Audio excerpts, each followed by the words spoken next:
ಎಲ್ಲರಿಗೂ ನಮಸ್ಕಾರ. ನಾನು ಡಾಕ್ಟರ್ ಶಾಲಿನಿ, ನಿಮ್ಮ ಮಕ್ಕಳ ತಜ್ಞೆ. ಇವತ್ತು ಈ ಒಂದು ಸಮ್ಮರ್ ಅಲ್ಲಿ ಅಥವಾ ಬೇಸಿಗೆಯಲ್ಲಿ ತುಂಬಾ ಕಾಮನ್ ಆಗಿರುವಂತಹ ಪ್ರಾಬ್ಲಮ್ ಅದ್ಯಾವುದು ಅಂದ್ರೆ ಮಕ್ಕಳಲ್ಲಿ ಆಗುವಂತಹ ಬೇದಿ, ಆ ವಿಷಯದ ಬಗ್ಗೆ ಮಾತಾಡ್ಲಿಕ್ಕೆ ಇಷ್ಟಪಡ್ತೀನಿ. ಪರ್ಟಿಕ್ಯುಲರ್ಲಿ ಈ ವಿಡಿಯೋದಲ್ಲಿ ನಾನು ಮಕ್ಕಳಿಗೆ ಲೂಸ್ ಮೋಷನ್ ಅಥವಾ ಬೇದಿ ಯಾಕೆ ಆಗುತ್ತೆ, ಅದಕ್ಕೆ ಕಾರಣಗಳೇನು, ಮತ್ತೆ ಯಾವ ರೀತಿ ನಾವು ಅದನ್ನ ತಡೆಗಟ್ಟಬಹುದು ಅನ್ನೋದ್ರ ಬಗ್ಗೆ ಮಾತಾಡ್ತೀನಿ. ವಿಡಿಯೋ ಲೆಂತಿ ಆಗೋ ಕಾರಣದಿಂದ ನೆಕ್ಸ್ಟ್ ಪಾರ್ಟ್ ಅಲ್ಲಿ ನಾನು ಮಕ್ಕಳಿಗೆ ಲೂಸ್ ಮೋಷನ್ ಆದಾಗ ಮನೆಯಲ್ಲಿ ಏನೇನೆಲ್ಲ ಮೆಷರ್ಸ್ ತಗೋಬೇಕು, ಮತ್ತೆ ಏನೇನೆಲ್ಲ ಮಾಡಬಾರ್ದು, ಡೂಸ್ ಅಂಡ್ ಡೋಂಟ್ಸ್ ಅನ್ನೋದ್ರ ಬಗ್ಗೆ ಡಿಸ್ಕಸ್ ಮಾಡ್ತೀನಿ. ಸೊ ವಿಡಿಯೋನ ಕೊನೆವರೆಗೂ ನೋಡಿ. ಸೊ ಇವತ್ತಿನ ವಿಡಿಯೋನ ಸ್ಟಾರ್ಟ್ ಮಾಡೋಣ.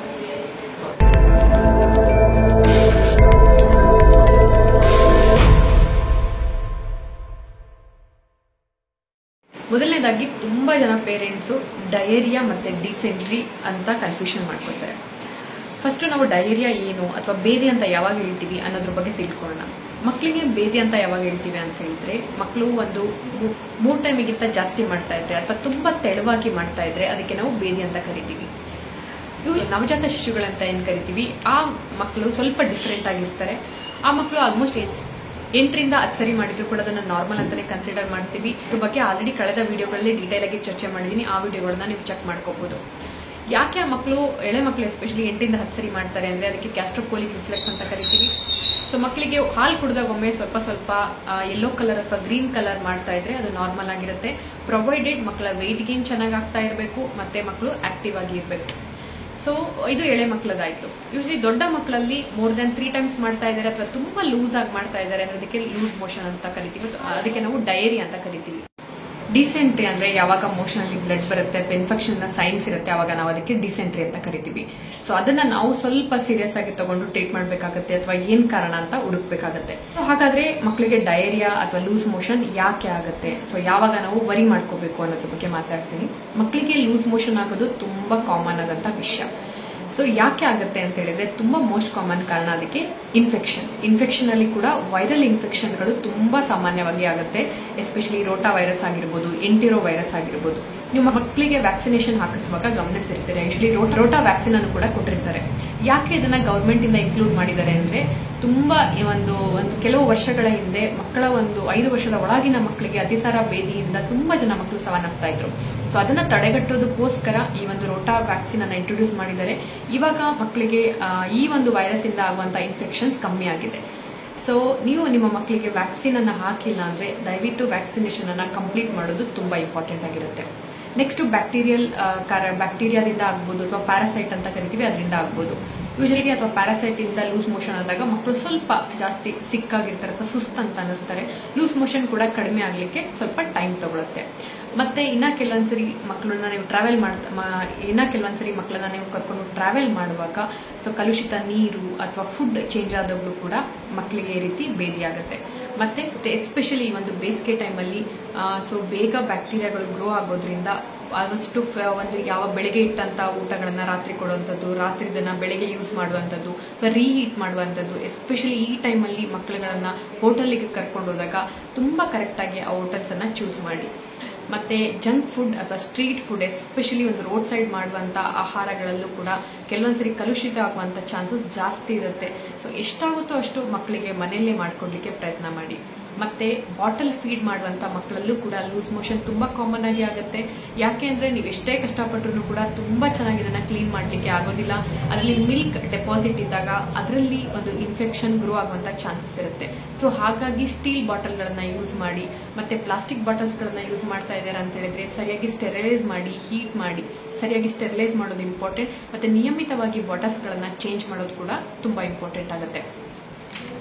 ಸೊ ಇದೆಲ್ಲನೂ ಕೂಡ ಯಾಕೆ ಮಕ್ಕಳಿಗೆ ಲೂಸ್ ಮೋಷನ್ ಆಗುತ್ತೆ ಅಂತ. ಸೊ ಹೇಗೆ ತಡೆಗಟ್ಟೋದು, ಆಲ್ರೆಡಿ ನಾನು ಡಿಸ್ಕಸ್ ಮಾಡಿದ ಕಾರಣಗಳನ್ನ ನೀವು ಗಮನಿಸಿದ್ರೆ ಅದಕ್ಕೆ ಸೊಲ್ಯೂಷನ್ ನಮ್ಮ ಕೈಯಲ್ಲೇ ಇದೆ. ಸೊಲ್ಯೂಷನ್ ಏನೇನೆಲ್ಲ ಮಾಡಬಹುದು, ಫಸ್ಟ್ ಮಕ್ಕಳಿಗೆ ಸರಿಯಾಗಿ ಹ್ಯಾಂಡ್ ಹೈಜಿನ್ ಅನ್ನ ಕಲಿಸೋದು ಕೂಡ ತುಂಬಾ ಇಂಪಾರ್ಟೆಂಟ್ ಆಗುತ್ತೆ. ಎಸ್ಪೆಷಲಿ 2 ವರ್ಷ ಆದ್ಮೇಲೆ ಮಕ್ಕಳಿಗೆ ಸ್ವಲ್ಪ ಬುದ್ಧಿ ಬರ್ತಾ ಇರುತ್ತೆ, ಆ ಟೈಮಲ್ಲಿ ಕಲಿಸೋದು ಇಂಪಾರ್ಟೆಂಟ್. ಮತ್ತೆ ಸಣ್ಣ ಮಕ್ಕಳಿದ್ರೆ ಅವರು ಯೂಸ್ ಮಾಡುವಂತ ಆಟದ ಸಾಮಾನುಗಳು, ಸರ್ಫೇಸ್ ಅನ್ನು ಕೂಡ ಕ್ಲೀನ್ ಆಗಿಡಿ. ಯಾಕೆಂದ್ರೆ ಅದನ್ನು ಕೂಡ ಬಾಯಲ್ಲಿ ಕಚ್ಚೋದ್ರಿಂದ ಮಕ್ಕಳಿಗೆ ಅದರ ಇನ್ಫೆಕ್ಷನ್ ಆಗುವಂತ ಚಾನ್ಸ್ ಇರುತ್ತೆ ಮತ್ತೆ ಲೂಸ್ ಮೋಷನ್ ಆಗುತ್ತೆ. ಇದೇ ಕಾರಣಕ್ಕೋಸ್ಕರನೇ ಮಕ್ಕಳಿಗೆ ಯೂಶಲಿ ಅಲ್ಲಿ ಬರುವಾಗ ಲೂಸ್ ಮೋಷನ್ ಆಗುತ್ತೆ ಅಂತ ಹೇಳ್ತೀವಿ. ತುಂಬಾ ಸರಿ ಲೂಸ್ ಮೋಷನ್ ಹಲ್ ಬರೋದಕ್ಕಾಗ್ತಿದೆ ಅಂತ ಸುಮ್ಮನೆ ಮನೇಲಿ ಕುತ್ಕೊಂಡ್ಬಿಡ್ತೀವಿ. ಆದ್ರೆ ಮಕ್ಕಳಿಗೆ ಯಾಕೆ ಲೂಸ್ ಮೋಷನ್ ಆಗುತ್ತೆ ಹಲ್ ಬರಬೇಕಾದ್ರೆ ಅಂದ್ರೆ, ಮಕ್ಕಳಿಗೆ ಒಂದು ಒಸಡಿನ ಇರಿಟೇಷನ್ ಆಗ್ತಾ ಇರುತ್ತೆ, ಗಮ್ ಇರಿಟೇಷನ್ ಆಗ್ತಾ ಇರುತ್ತೆ. ಆ ಟೈಮಲ್ಲಿ ಮಕ್ಕಳು ಏನು ಸಿಗುತ್ತೋ ಅದನ್ನೆಲ್ಲ ತಗೊಂಡು ಬಾಯಲ್ಲಿ ಇಟ್ಕೋತಾರೆ. ಆ ಸರ್ಫೇಸ್ ಮೇಲಿಂದ ಇನ್ಫೆಕ್ಷನ್ ಇಂದಾಗಿ ಮಕ್ಕಳಿಗೆ ಲೂಸ್ ಮೋಷನ್ ಆಗ್ತಾ ಇರುತ್ತೆ. ಸೊ ಆ ಮಕ್ಕಳಿಗೆ ಹಲ್ಲು ಬರ್ತಿದ್ರು ಸಹ ಒಂದು 2 ರಿಂದ 3 ದಿನದವರೆಗೂ ಲೂಸ್ ಮೋಷನ್ ಕಂಟಿನ್ಯೂ ಆಗ್ತಿದ್ರೆ ದಯವಿಟ್ಟು ನಿಮ್ಮ ಮಕ್ಕಳ ತಜ್ಞರನ್ನ ಒಂದ್ಸರಿ ಭೇಟಿ ಮಾಡಿ. ಸೊ ಇದು ಮೊದಲನೇದಾಗಿ ಸ್ಯಾನಿಟೇಷನ್ ಮತ್ತೆ ಹ್ಯಾಂಡ್ ಹೈಜಿನ್, ಮತ್ತೆ ಎರಡನೇದಾಗಿ ಟ್ರಾವೆಲ್ ಮಾಡ್ತಾ ಇರಬೇಕಾದ್ರೆ ಸರಿಯಾಗಿ ಕಾಯಿಸಾರಿಸಿದಂಥ ನೀರನ್ನ ಆಲ್ವೇಸ್ ಕ್ಯಾರಿ ಮಾಡಿ, ಮತ್ತೆ ಫುಡ್ ಅನ್ನು ಕೂಡ ಆಲ್ಮೋಸ್ಟ್ ಮನೆಯಿಂದ ಪ್ರಿಪೇರ್ ಮಾಡಿರುವಂತ ಮತ್ತೆ ಹೆಲ್ದಿ ಸ್ನಾಕ್ಸ್ ಗಳನ್ನ ಕ್ಯಾರಿ ಮಾಡೋದು ಇಂಪಾರ್ಟೆಂಟ್ ಆಗಿರುತ್ತೆ. ಮತ್ತೆ ಎಸ್ಪೆಷಲಿ ಸಮ್ಮರ್ ಅಲ್ಲಿ ಫುಡ್ ಗಳನ್ನ ಫ್ರೆಶ್ ಆಗಿ ಪ್ರಿಪೇರ್ ಮಾಡಿ ರೀಹೀಟ್ ಮಾಡೋದನ್ನ ಅವಾಯ್ಡ್ ಮಾಡಿ, ಮತ್ತೆ ರೋಡ್ ಸೈಡ್ ಫುಡ್ ಗಳನ್ನ ಆಲ್ಮೋಸ್ಟ್ ಮಕ್ಕಳಿಗೆ ಅವಾಯ್ಡ್ ಮಾಡಿ. ಇದರ ಜೊತೆಗೆ ಆಲ್ರೆಡಿ ನಾನು ಹೈಲೈಟ್ ಮಾಡಿರೋ ಹಾಗೆ ವ್ಯಾಕ್ಸಿನೇಷನ್ ಕೂಡ ಇಂಪಾರ್ಟೆಂಟ್. ಸೊ ವ್ಯಾಕ್ಸಿನೇಷನ್ ಏನಾದರೂ ಮಿಸ್ ಆಗಿದ್ರೆ ಅದನ್ನ ಕಂಪ್ಲೀಟ್ ಮಾಡ್ಕೊಳ್ಳಿ.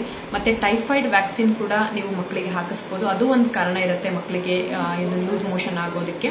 Typhoid vaccine usually government vaccine ಅಲ್ಲಿ ಇನ್ಕ್ಲೂಡ್ ಇರೋದಿಲ್ಲ. ಸೊ ನೀವು ನಿಮ್ಮ ಹತ್ತಿರದ ಪಿಡಿಯಾಟ್ರಿಷಿಯನ್ ಅನ್ನು ಕನ್ಸಲ್ಟ್ ಮಾಡಿಕೊಂಡು ಮಕ್ಕಳಿಗೆ ಅದನ್ನ ಹಾಕಿಸ್ಕೋಬಹುದು.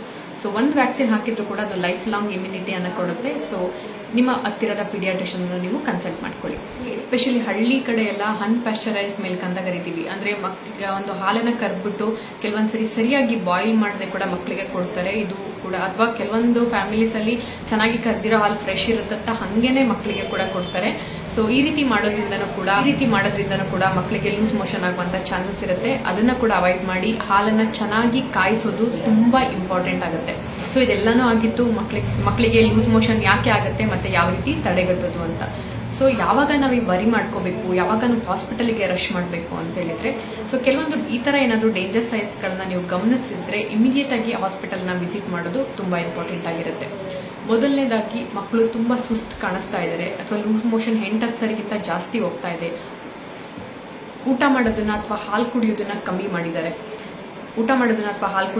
ಮಾಡಿದ್ದಾರೆ, ಕಣ್ಣೆಲ್ಲ ತುಂಬಾ ಒಳಗೋದಂಗಿದೆ, ಸ್ಕಿನ್ ಎಲ್ಲ ತುಂಬಾ ಡ್ರೈ ಆಗಿದೆ ಅಂತ ಹೇಳಿದ್ರೆ, ಅಥವಾ ಮಕ್ಕಳು ತುಂಬಾ ಹೊಟ್ಟೆ ಇಟ್ಕೊಂಡು ಅಳ್ತಾ ಇದ್ದಾರೆ, ತುಂಬಾ ಒಂದು ರೀಸನ್ನೇ ಇಲ್ದಿರ ಕೆಲವೊಂದ್ಸರಿ ತುಂಬಾ ಅಳ್ತಿರ್ತಾರೆ, ಕಿರಿಕಿರಿ ಮಾಡ್ತಿರ್ತಾರೆ. ಸೊ ಈ ತರ ಏನಾದ್ರೂ ಇದ್ರೆ, ಅಥವಾ ಆಲ್ರೆಡಿ ಹೈಲೈಟ್ ಮಾಡಿದ ಹಾಗೆ ಡಿಸೆಂಟ್ರಿ ಅಥವಾ ಮೋಷನಲ್ಲಿ ಬ್ಲಡ್ ಹೋಗೋದೇನಾದ್ರೂ ಇತ್ತು ಅಂತ ಹೇಳಿದ್ರೆ ಆ ಟೈಮಲ್ಲಿ ಇಮ್ಮಿಡಿಯೇಟ್ ಆಗಿ ಹಾಸ್ಪಿಟಲ್ಗೆ ಹೋಗೋದು ತುಂಬಾ ಇಂಪಾರ್ಟೆಂಟ್ ಆಗಿರುತ್ತೆ. ಇನ್ನೊಂದು last but not the least ಒಂದು ಅಡಿಷನಲ್ ಟಿಪ್ ಅನ್ನು ಕೊಡ್ಲಿಕ್ಕೆ ಇಷ್ಟಪಡ್ತೀನಿ. ತುಂಬಾ ಸರಿ ಮಕ್ಕಳಿಗೆ ಲೂಸ್ ಮೋಷನ್ ಆದಾಗ ಹೌದು ಅದರಿಂದ ಪೇರೆಂಟ್ಸ್ಗೆ ತುಂಬಾ ಡಿಸ್ಟರ್ಬ್ ಆಗುತ್ತೆ.